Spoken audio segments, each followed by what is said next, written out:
During the Blitz, London civilians survived 60 consecutive nights of aerial bombardment, not because they had reinforced concrete, not because the government saved them, because they understood one thing the modern preparedness industry has completely forgotten.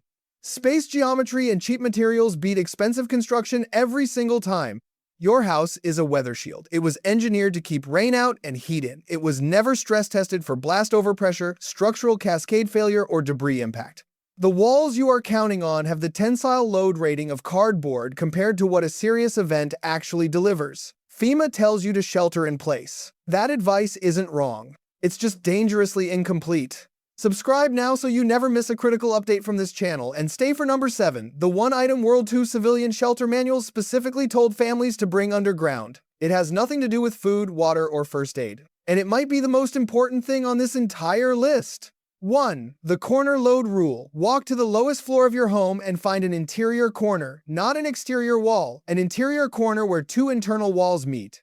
That junction carries compressive load from above in a way that a flat wall section never does. When a structure begins to fail, energy travels outward and downward along the path of least resistance. The corner resists that travel. Post-war structural surveys from bombed residential districts in London consistently identified corner-adjacent spaces as statistically more likely to produce survivable voids. You don't need to reinforce anything. You need to know where to be before the moment arrives. An interior corner on your lowest floor, away from windows and exterior walls, costs you nothing. It just requires the decision to be made now, not when the ceiling is already moving. 2. The dead air principle. The Morrison Shelter was a corrugated steel arch buried under 18 inches of compacted earth. It wasn't pretty, it wasn't expensive, and it saved an estimated 3 million lives in Britain alone. The mechanism wasn't the steel, it was the earth. You can replicate this principle without digging anything. Sandbags stacked against an interior wall. Bookshelves packed tight with dense material. Even contractor-grade garbage bags filled with dirt and stacked 2 layers deep create meaningful overpressure resistance. The physics don't care how much you spent. Density and mass are doing the work. Most people think shelter means structure. It actually means layered mass between you and the event. 3. The triangulated spaces trick. A triangle cannot be compressed without first breaking one of its sides. That is load-bearing geometry that every engineer learns in their first semester. World War II rescue teams operating in bombed urban environments were specifically trained to look for triangulated voids when extracting survivors. A heavy table with its legs intact, a door still attached to its frame wedged at an angle, 2 solid objects leaning against each other at roughly 60 degrees. These configurations resist crushing in ways that flat horizontal surfaces simply do not. A mattress on top of you feels like protection. It isn't, it compresses. A door frame braced diagonally does not. Identify 2 or 3 objects in your lowest floor right now that could be arranged into a load-bearing triangle in under 90 seconds. That is your drill. Run it once, then you own it. 4. The 2-entry rule. Every wartime civilian shelter built to any serious standard had 2 exits. A single entry point does 3 catastrophic things. It gives fire a direct oxygen path straight to your position. It gives debris a single point to block, sealing you in permanently. And it gives your own psychology a single point of failure. When people in enclosed single-exit spaces realize they cannot get out, decision-making collapses within minutes. Your basement, your safe room, your shelter-in-place location needs a second way out. A ground-level window, a coal chute, a bulkhead door. If your chosen space has only one opening, you have not built a shelter. You have built a coffin with better insulation. 5. The waterproofing before air priority. Here is the mistake almost every amateur shelter builder makes. They obsess over air supply and ignore moisture. In any below-grade or partially covered space, ground moisture infiltration begins within hours, not days, hours. And what moisture does to a confined space with human occupants is not subtle. Core body temperature drops, respiratory problems accelerate. The people who died in otherwise structurally sound wartime shelters disproportionately died from exposure-related illness, not from the event itself. The fix costs $3. Heavy gauge polyethylene sheeting laid across your floor and partway up your walls, a single roll from any hardware store. Pair it with calcium chloride moisture absorbers and you have addressed the #1 non-obvious killer in any prolonged shelter scenario. 6. The minimal footprint doctrine.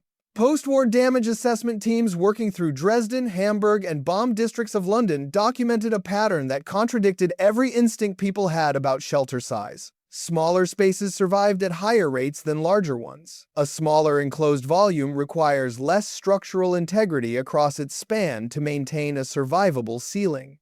Beyond physics, there's a thermal argument. Two people in a small sealed space will raise the ambient temperature through body heat alone within 2 hours.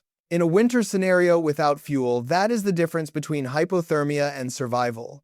Your instinct will tell you to find the biggest space available. That instinct is wrong. Find the smallest structurally sound space that fits your group. Smaller means stronger. Smaller means warmer. Smaller means alive. 7. The psychological anchor object. British civil defense pamphlets issued between 1939 and 1945 included a recommendation most modern survival guides have completely dropped. Bring something familiar, not functional.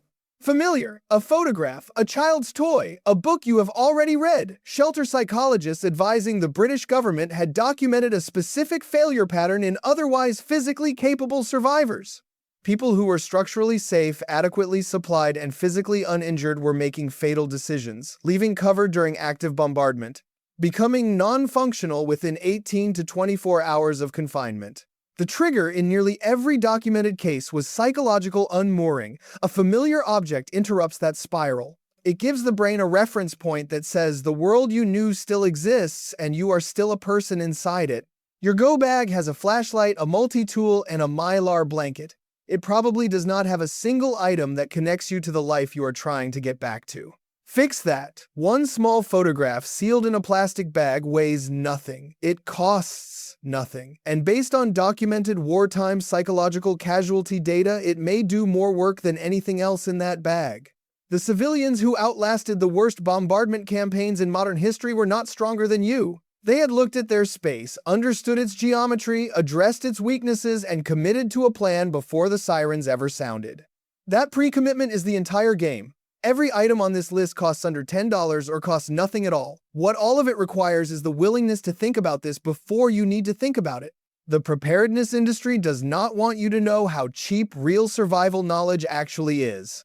Because cheap does not sell supplements, and cheap does not sell tactical gear, and cheap does not sell $1,500 storm shelters to people who already have a reinforced interior corner and 18 inches of compacted earth available to them. Now tell me in the comments, what is the one room in your home you would actually shelter in right now? Not the one you think sounds right, the one you would actually run to. Because your instinct and your geometry might be pointing in two completely different directions. And that gap is worth closing today.